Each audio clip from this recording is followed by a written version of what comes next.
Fourth game is here, which is quite earlier than I expected, honestly. Like, if I know they would have been here for the anniversary, I would have plenty of time to prepare it by now, but I don't, so... The Fortune board game is essentially a Mario Party, but instead of minigame, we fight the enemy instead. The reward for playing this board game is Fortune Weapon, which is one of the best weapons in the game ever. Even as up now in JP, it's still the main weapon that everyone uses as long as they are in Orsterra and they are not in Limbo, or Hell. A new mode means also a new job card to help guide you throughout the new game mode, and this time it's Riku the Merchant Card. The story for this is that Riku go around collecting stuff that he deemed a treasure, and along them he discovered this Monopoly board, so for some reason he decided to give it to us travelers, so now we have a board game to play. A few things I want to note before I start explaining this. One is that you need a ticket to play this board game, kind of. You don't need a ticket, but you don't have a ticket, then the reward that they give you is pretty much nothing, so you would want to get a ticket for this. There's a few ways to get ticket, and I can list a few of them. One of them is that you get one ticket every day for just logging in, and you get some ticket in the exchange. I think it's like 30 ticket exchange daily or weekly. So you can get 30 weekly and 1 from daily. I'm pretty sure there's some other place to get ticket, but this is like the main way to get ticket for this game mode. The reward that you get is also multiplied by the number of tickets you use, and you can use up to 8 tickets in one go. So if you use 8 tickets, then the reward will be 8 times of what you get from just using 1 ticket. There are multiple different boards that is correspond by the level. You always want to go for the highest level one, or the one you can do it consistently without dying. So to get the maximum reward as possible. So if you're an endgame player, then you would want to just save your ticket and don't do them on a tiny board as you advance through it, and just use them all on the final level board. As for what board is best for farming for materials, I would say that would be the Dragon board, but I'm not sure it will be in Ian yet though. And plus, Dragon board is super hard. Like, the enemy there is tough, and most of them gonna two-shot you anyway. So, unless you're like an endgame player that manages to somehow survive that, then I would suggest to just play one of the normal influence board. Besides Dragon board, there's also the Wealth board, the Power board, and the Fame board. And you will play all 3 of them quite evenly out, and each one of them has their own set of fortune weapon you can get from it. So you will play all 3 of these modes if you want to make weapon for your character. And also, you can also make the difficulty of the board game even harder than it already is. If you do, the enemy will be tougher, but the reward will also be more. So if you do it at maximum level and maximum ticket, then you can get up to 16 times the reward in one go. But before I explain the currency and the reward and how you get them exactly, I shall explain how this game mode play exactly. So the rule is very simple. You roll a dice and you move on the board game based on the number that you roll. Every turn passed, you will also accumulate 1 boost point, just like how in normal battle work. You can spend the boost point to get an extra dice, and you use all of them together, you can roll up to 4 dice in one go. Your goal while playing this mode is to collect as much as metal as possible before you reach the finishing square. Medals can be collected by stepping on the square that give you medals, and these medals are the exact same currency that you will use to exchange for fortune weapon. The more you get, the more fortune weapon you get, so try to get as much as possible. You also have limited dice usage when you play this mode. So let's say that you have 20 dice, then if you roll all 20 of the dice and you haven't made to the finish line yet, well, you will not get as much reward as you do get to the finishing line. So hopefully you do get to the finishing line before you run out of dice. And then there's a bunch of other squares that do a bunch of different effects that if I do list them all, I feel like I won't have enough time to finish this video before Wednesday. So therefore, I'm just gonna list them by word.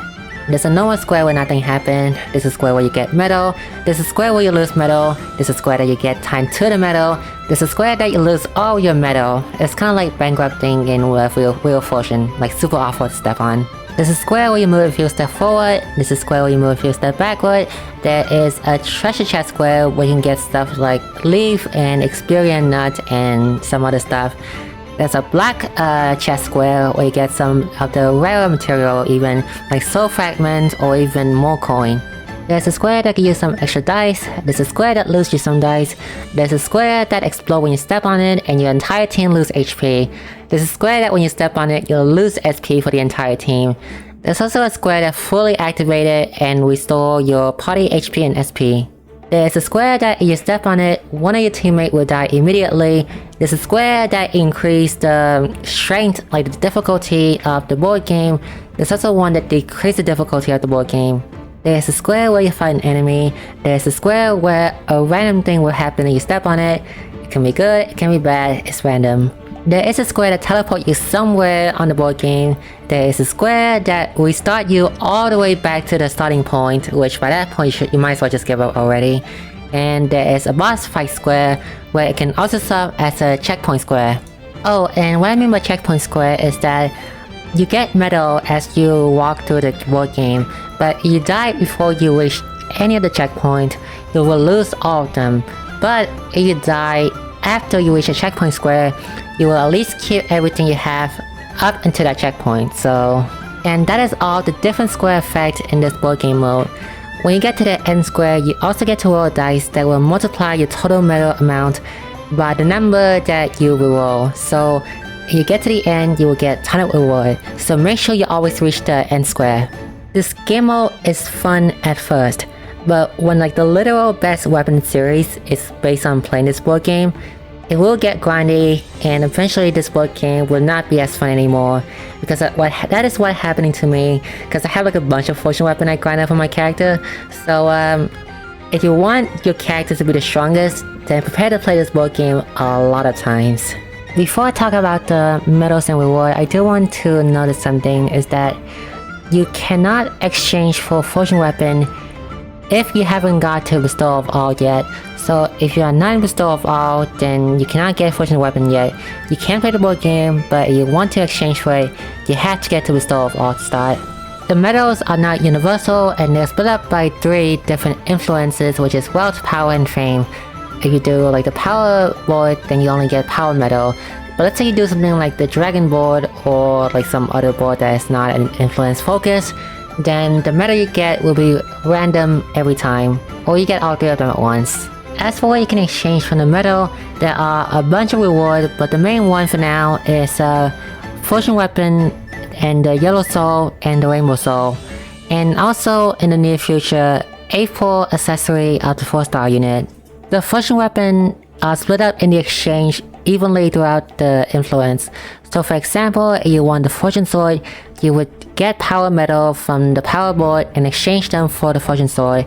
If you want the fortune dagger, you would do the fame board and you would also do the same thing for the fame dagger. As for fortune weapon, I already talked in detail about it in one of my past videos, so in order to save time and to get this video out before Wednesday or by Wednesday, I'm just gonna link the exact same segment from that, and if you guys see it already, then just skip this part in. The best way I can describe it is like Build-A-Bear Workshop but for your weapon instead. As what I mean is that our weapon starts from 50-50 stat, 50 attack, 50 magic, and the soul you put in determines the stat of the weapon. Another thing about fortune weapon though is that fortune weapon deal more damage to all enemy in Orsterra, or the overworld, or to put it simply, the world that you guys are currently living in that is not Limbo right now. Fortune weapon are obtained from the Heavenly board game, which is not an EN yet, but it's a game mode where it's Mario Party but replace the mini game with battle instead. And I know that some EN players have heard about this type of weapon already, since they heard about how in JP you can make a magic sword for a character like Ticklin or a physical staff for a character like Yanlong, so they can deal more damage and be their true potential. And that is specifically referring to fortune weapon. Limbo weapon doesn't do it because the soul is only modifying some bonuses like extra stat or some extra effect, while fortune weapon, the soul modified the stat greatly compared to Limbo weapon. The soul that is used for forging weapon is called Dice Soul, and it's exclusively for only forging weapon only. And another thing is that, like Limbo Weapon, forging weapon enhancement are also time gated by chapter, and they do not have an enhancement for some reason. Even currently in JP, we should have got enhancement for a while now, but a forging weapon does not have an enhancement for. The maximum level is enhancement 3. There are 3 separate categories of Dice Soul, and they are separated by the influence, which is wealth, power, and fame. The difference in influence change what the negative attribute of the soul is. So for example, an attack up wealth soul would grant attack up but a negative attribute to HP, while a power attack soul would grant attack up but a negative attribute to SP.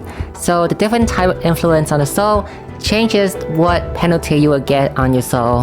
And then there's Fame Soul, which just kind of sucks because Fame Soul, they have no negative attribute, but in exchange for that, the stat that they grant is half of what Wealth and Power would grant.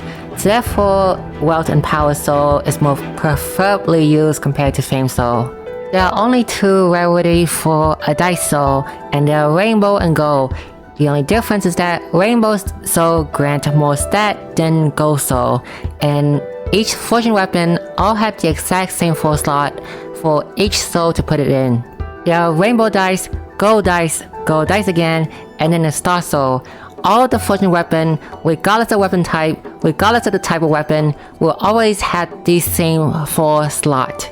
Rainbow Soul is a bit different from a Gold Soul, is that Rainbow Soul only grants bonus stat to either attack or magic only, but it can grant up to 300 of one stat, so if you roll the maximum value as possible, you can get up to a 300 attack or 300 magic on a Rainbow Soul. Gold Soul, on the other hand, can grant up to 150 stat to mostly all 6 attributes. I think that the number was different a bit for HP and SP, but I don't remember exactly. And Star Soul, again, boosts the potency of a move. Let's say that you roll a Feel Star Soul and you get Crumbling Cut, 11% damage up. What I mean by that is that Feel Crumbling Cut potency, you get that potency and you time that by 1.11. That's what I mean by increasing the damage. Okay, I will show a quick demonstration of how soul weapon work exactly. So this is a forging weapon, and the base stat you can see is 50 attack and 50 magic. And if you want to modify it, you have to put in the soul here, and there's a lot of soul to put in. So let's say I want to make this sword be, let's see, if I want to be speed focused, I can use this sword right here, where the option here is you get 75 to 150 speed, but also at the cost of a negative attribute stat. This is attack, this is defense, and this is HP. It's random between these 3. It would choose one randomly, and usually if I would want a speed boot, well, no, usually if I want it to be a negative attribute, I say defense or HP is the one that you should prioritize for, because negative HP down, unless you're dying constantly, then the loss of HP doesn't matter that much. So I'm gonna put on a speed soul now and see what I will get as a result. Click this and you say yes, and it will give you one of these 3 options, from 75 speed to 150 speed, and the result is the soul that I roll is 119 speed and attack down. But I do not want attack down on my soul, because attack down is like the most detrimental to the stat, because you need to attack the enemy. So therefore, not only is the stat not as the maximum 150, it's also a bad negative attribute. So therefore, I can re-roll it by clicking this and use a Purple Dust. Purple Dust would take out the soul for me and bring the soul back to its new reset state. And now I went from 16 soul to 17 soul again, so I can do it again.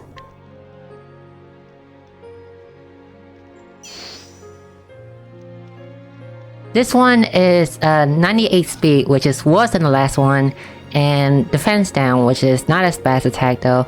But optimally, you would want to go for a very high speed soul. So you get something like in the 130, 140, then that's really good and we'll stop right there. But the soul is bad, so therefore I just take it out, and I think that should be it for the demonstration.